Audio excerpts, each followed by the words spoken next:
Acabamos de subir con el teleférico a donde están las pistas de los Juegos Olímpicos de Invierno de 1984. Está todo abandonado, así que vamos a ver qué nos encontramos. Y ahora estamos en un camino alternativo al que se veía en el mapa. No le sacamos foto al mapa, así que no sabemos bien dónde estamos. Esperemos que no haya ninguna mina en el camino.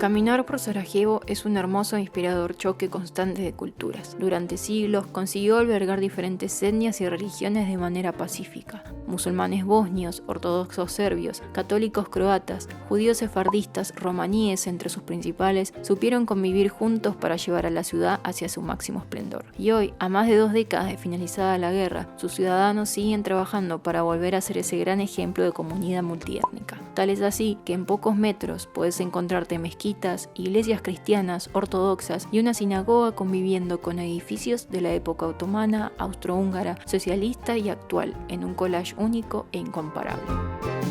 Estamos delante de 2 edificios muy particulares de la ciudad de Sarajevo. El primero detrás mío es una sinagoga construida en 1902 y que hoy en día es la única que está en funcionamiento, pese a que antes de la Segunda Guerra Mundial vivían más de 10.000 judíos. Hoy en día solo viven 700.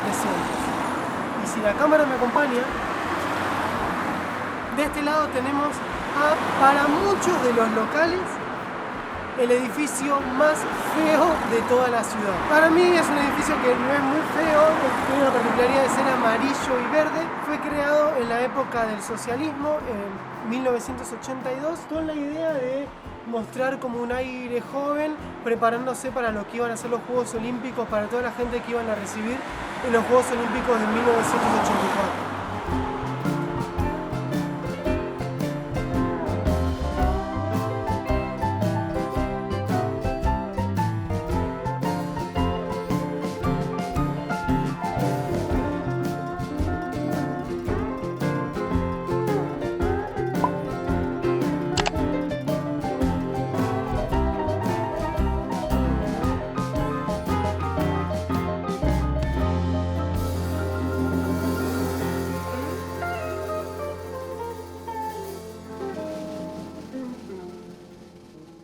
Estamos acá no solamente para mostrarles la belleza del Teatro Nacional, construido durante el Imperio Austrohúngaro, bombardeado durante el sitio de Sarajevo y reconstruido hasta como lo vemos en la actualidad, sino para hablarles específicamente de esta plaza donde estamos sitiados, que es la Plaza Susan Sontag.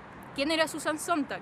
Era una actriz y activista estadounidense que vino durante el periodo del sitio de Sarajevo a traer un poco de esperanza a través del arte. Además de actriz, ella era directora de teatro y cuando se enteró de esta situación de guerra, decidió venir y de hecho fue una de las pocas personas que le dejaron ingresar a la ciudad del exterior y traer un poco, como dije, de esperanza. Porque ella organizó en el año 1993 más de 50 shows teatrales para la gente de Sarajevo. Imagínense que durante un periodo de guerra donde uno no tiene luz, no tiene agua, no hay electricidad, ellos sentían que de alguna forma tenían que encontrar algo que los ayudara a sobrevivir, a mantener la cordura. Sabemos que para muchos el arte nos ayuda a continuar justamente y sobrellevar todo lo malo que estamos atravesando.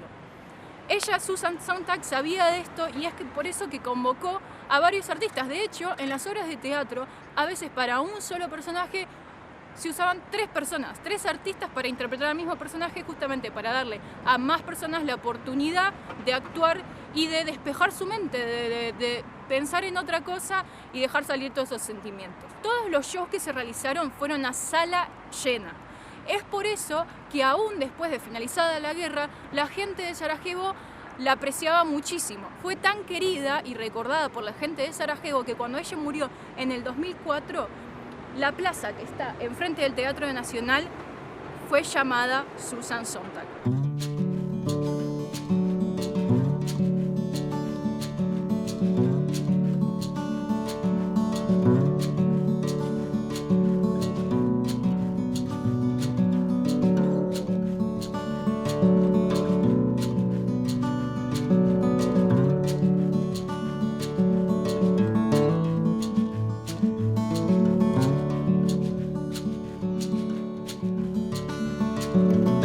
El monumento que vemos detrás fue construido en el año 2003 y fue construido en homenaje a los 1.300 niños que murieron durante el sitio de Sarajevo. Las dos figuras que se ven intentan representar a un padre protegiendo a su hijo. En el medio de la fuente donde se acumula el agua se pueden ver huellas que fueron realizadas por familiares de los niños que murieron.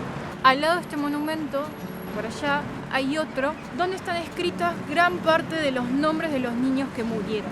Lo curioso es que uno los puede girar, son rotativos, y cuando los giran hace un sonido parecido al de un sonajero.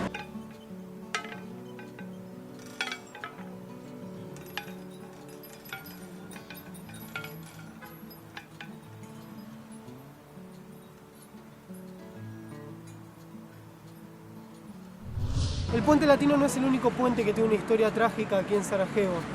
Donde nos encontramos una historia que terminó siendo símbolo para los ciudadanos de la ciudad. Cuenta la historia que una pareja mixta de jóvenes de alrededor de 25 años, y digo mixta porque se trataba del joven Bosco, de origen serbio, y su novia Admira, de origen musulmán, que estaban buscando durante la época del sitio de Sarajevo, buscando la forma de escaparse de la guerra y poder llevar una mejor vida. Y como sabemos, la única forma de escaparse en una época de guerra, que al fin y al cabo la guerra siempre es un negocio, era pagándole o con contactos, pagándole a alguien que pueda liberar la zona por donde escaparse y así poder irse en busca de algo mejor, de un futuro mejor. Esto fue lo que hicieron ellos, pagándole a un conocido que tenía los contactos en la colina donde se encontraban los francotiradores que vigilaban esta zona, con la idea de que cuando ellos cruzan el puente se iba a levantar el fuego y nadie iba a disparar, iban a poder cruzar tranquilos y poder escaparse.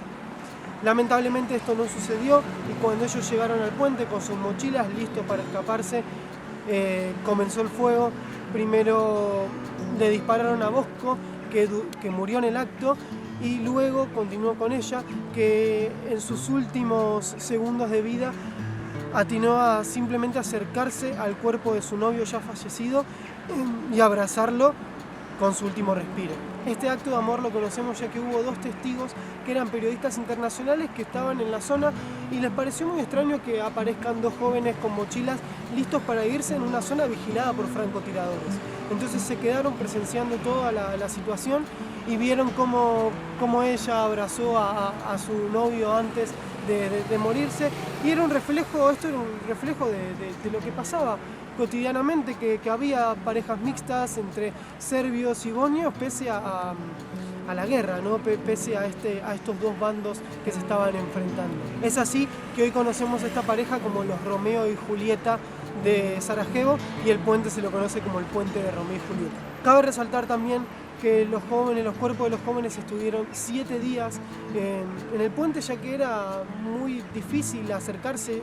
Vuelvo a repetir, era una zona de francotiradores y era muy inseguro acercarse a retirar los cuerpos, y además por el hecho de que ninguno de los dos bandos se hacía cargo de quién le disparó a esta pareja.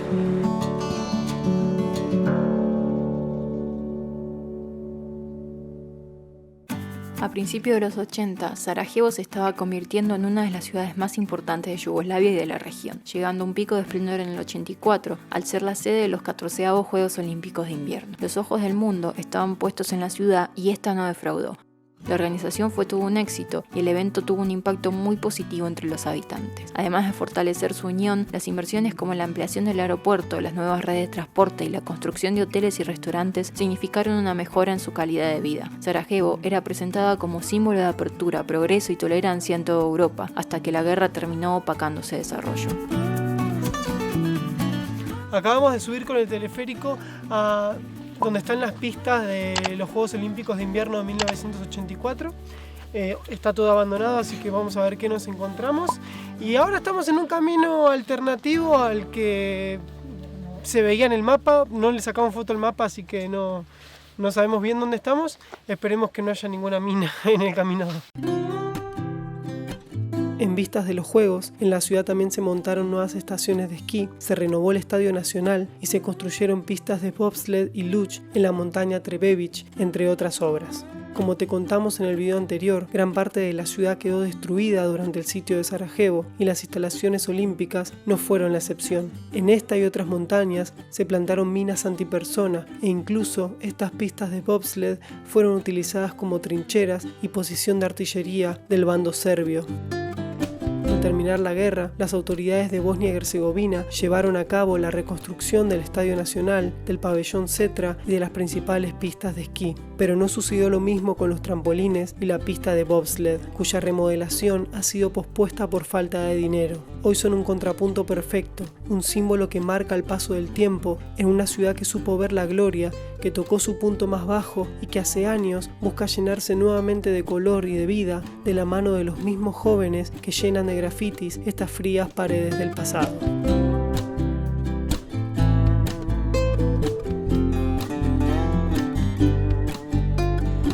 Nos estamos despidiendo de Sarajevo arriba del funicular, ya regresando a la casa, así que acá termina nuestra aventura.